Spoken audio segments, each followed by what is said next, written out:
E olha, a coluna Estadão registrou algo interessante nessa terça-feira. Advogados do MST procuraram o relator da CPI na Câmara, que investiga o movimento, e começou já a instalação dela, e ela já começou a investigar o MST, que é o deputado Ricardo Salles, em busca de uma espécie de pacto de civilidade. É isso mesmo. Eles estão tentando aí conversar com o Ricardo Salles para tentar articular uma conversa e uma investigação amena no que diz respeito às invasões do movimento dos trabalhadores sem terra. Eles temem que os parlamentares de ambos os lados usem o espaço para disseminar, primeiramente, falsas acusações e, segundo, declarações estridentes, a exemplo do que tem ocorrido nas audiências que ouvem os ministros dentro do Congresso Nacional.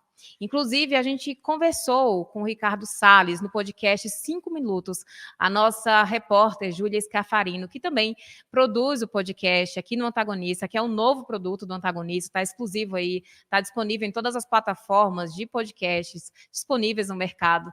Ele conversou com a gente e falou sobre a instalação da CPI do MST. Mais cedo também, Júlia conversou sobre a instalação dessa CPI, que procura também investigar as apostas em jogos no Brasil. Confira um trechinho do podcast aí para vocês. Na Câmara, o dia promete ser agitado.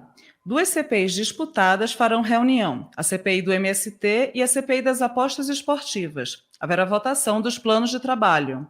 Eu conversei com o relator da CPI do MST, Ricardo Salles. A CPI do MST, instalada na semana passada no Congresso Nacional, na Câmara dos Deputados, deve se reunir novamente nesta terça-feira, a partir das 2 horas, para apreciar e eventualmente aprovar o plano de trabalho proposto, de tal modo que na quarta-feira, no dia seguinte, passem a ser apreciados os requerimentos tanto de diligência quanto de convocação, convite e pedido de provas que vão ser apresentados pelas diversas partes que compõem a CPI do MST na Câmara dos Deputados.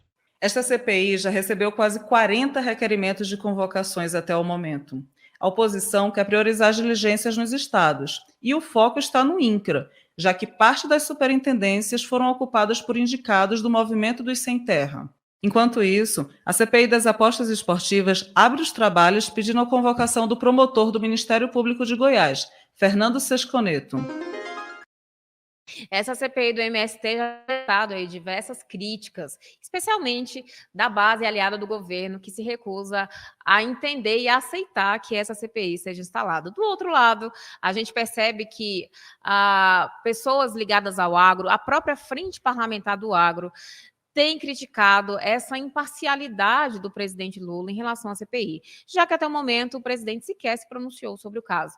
A gente viu que o próprio Alckmin falou sobre esse assunto, condenou a CPI, e o Lula fica naquela posição de imparcialidade. Ele não quer desagradar o agro, mas também não pode e não quer desagradar o MST. E tudo isso suscita uma série de discussões sobre o assunto, inclusive diversos parlamentares, como o próprio Evaí de Mello, que falou aqui no Antagonista, eles levantam a hipótese do Lula não estar se pronunciando sobre a CPI ou em apoio ou em desfavor, porque ele, na verdade, é um grande apoiador do MST e quer, na verdade, que o movimento continue as invasões, nas palavras do próprio Evaí de Mello. A CPI já começou os trabalhos, a previsão é que nesta terça-feira eles discutam um plano de trabalho sobre esse assunto no âmbito da comissão e eles vão ouvir tanto as pessoas que participaram dos movimentos diretamente, quanto os próprios possíveis financiadores também dessas invasões de propriedades produtivas e improdutivas, e eles querem aí trazer uma pauta negativa para o próprio governo, porque essa é a grande missão, já que essa CPI é encabeçada pelas lideranças da direita.